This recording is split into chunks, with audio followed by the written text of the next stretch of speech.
Hello दोस्तों, स्वागत है आप सभी का डीएमआर स्टडी पॉइंट पर। और आज के इस वीडियो में हम पर्यावरण के महत्वपूर्ण क्वेश्चन करने वाले हैं। तो अगर आप चैनल पर नए हैं तो प्लीज़ चैनल को सब्सक्राइब कर लीजिएगा, जिससे आगे भी आपको इसी प्रकार के यूजफुल वीडियो मिलते रहें। तो चलिए फिर स्टार्ट करते हैं। देखिए, प्रश्न लिखा है, शास्त्रीय सिद्धांत के अनुसार परिवार का प्रारंभिक स्वरूप है। ऑप्शन है मातृसत्तात्मक, संयुक्त परिवार, पितृसत्तात्मक या फिर मातृवंशीय।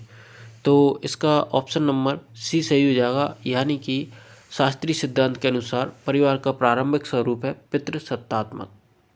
ठीक है। अगला है, फसल उत्पादन के साथ पशुपालन क्या कहलाता है।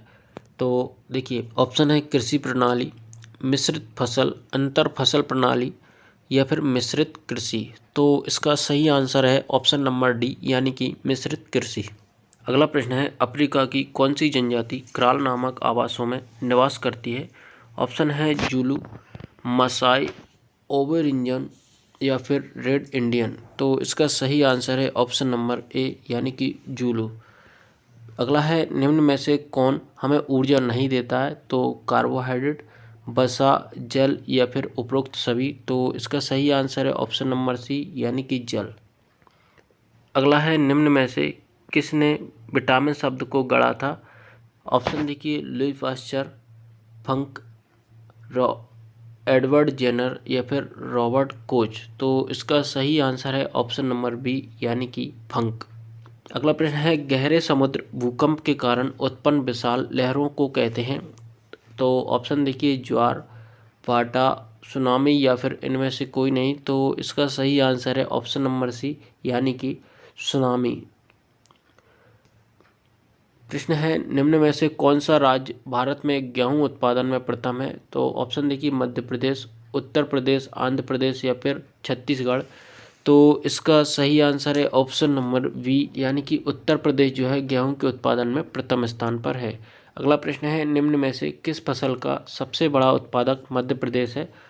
ऑप्शन है सोयाबीन, कपास, तिलहन या फिर इनमें से कोई नहीं। तो सोयाबीन जो है मध्य प्रदेश में सर्वाधिक मात्रा में होता है, तो इसलिए मध्य प्रदेश को सोया प्रदेश भी कहा जाता है।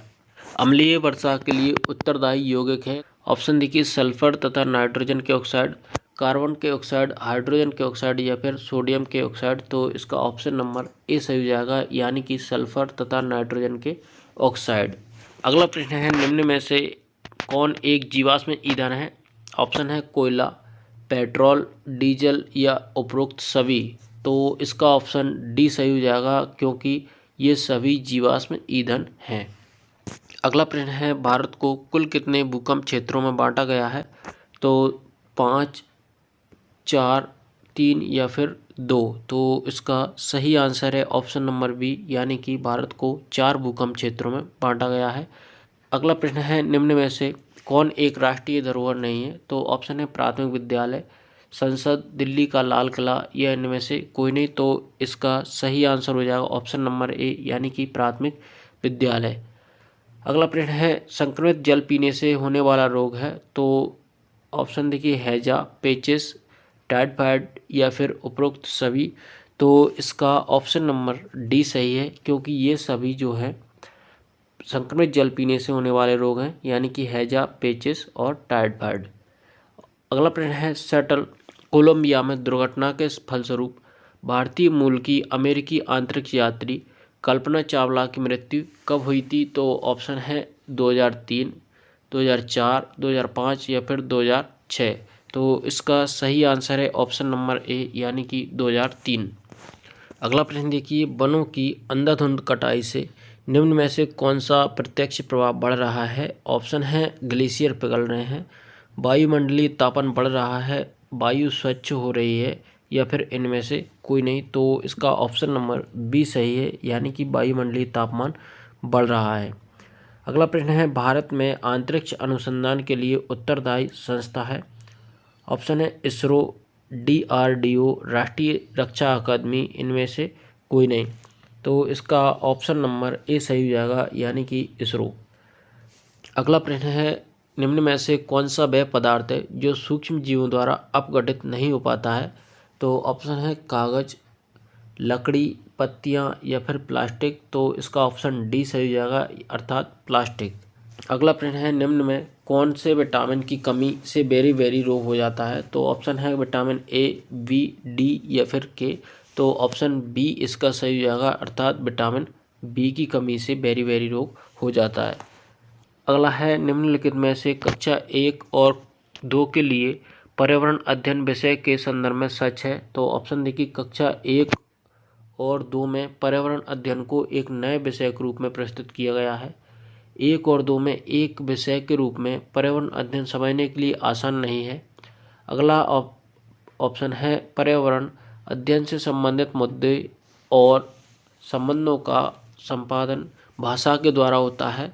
ऑप्शन डी है, पर्यावरण अध्ययन से संबंधित मुद्दों और संबंधों का संपादन भाषा और गणित के माध्यम से होता है। तो इसका ऑप्शन नंबर डी सही हो जाएगा, यानी कि पर्यावरण अध्ययन से संबंधित मुद्दों और संबंधों का संपादन भाषा और गणित के माध्यम से होता है। अगला प्रश्न है, निम्नलिखित में से क्या एक पर्यावरण अध्ययन में ज्ञान की रचना में बहुत ही महत्वपूर्ण है? तो ऑप्शन है बच्चों की सक्रिय भागीदारी, बच्चों के ज्ञान को शिक्षकों के ज्ञान से जोड़ना, पर्यावरण अध्ययन को कक्षा की 4 दीवारी से बाहर सीखना, और ऑप्शन डी है बच्चों के स्थानीय ज्ञान को विद्यालय के ज्ञान से संबंधित करना। ऑप्शन देखिए, केवल ए और डी, ए, सी और डी, और ऑप्शन डी है केवल डी। तो दोस्तों इसका सही आंसर हो जाएगा ऑप्शन नंबर सी, यानी कि ए, सी और डी। ठीक है, चलिए अगला प्रश्न देखते हैं। पर्यावरण अध्ययन में बच्चों को जोड़ने की सबसे प्रभावशाली युक्ति है? ऑप्शन है शिक्षक द्वारा व्याख्याएं, कक्षा निदर्शन, किस्से कहानियाँ, पाठ्यपुस्तक का पठन। तो इसका ऑप्शन नंबर सी सही हो जाएगा, अर्थात किस्से कहानियाँ। अगला है, निम्नलिखित में से कौन सा एक पर्यावरण अध्ययन के संबंध में सच नहीं है? ऑप्शन देखिए, पर्यावरण अध्ययन बच्चों को अपने परिवेश को खोजने का अवसर देता है। अगला है, पर्यावरण अध्ययन वर्णनों और परिभाषाओं पर बल देता है।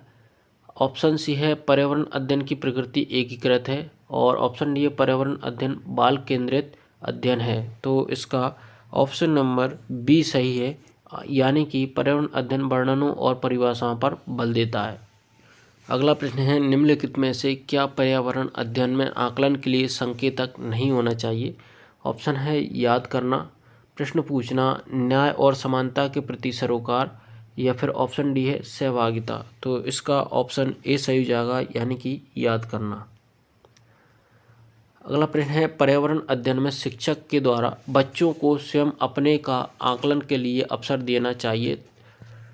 तो स्व आकलन है। ऑप्शन देखिए, सीखने का आकलन, सीखने के लिए आकलन, सीखने के समान आकलन। तो इसका ऑप्शन नंबर डी सही हो जाएगा, यानी कि सीखने के समान आकलन।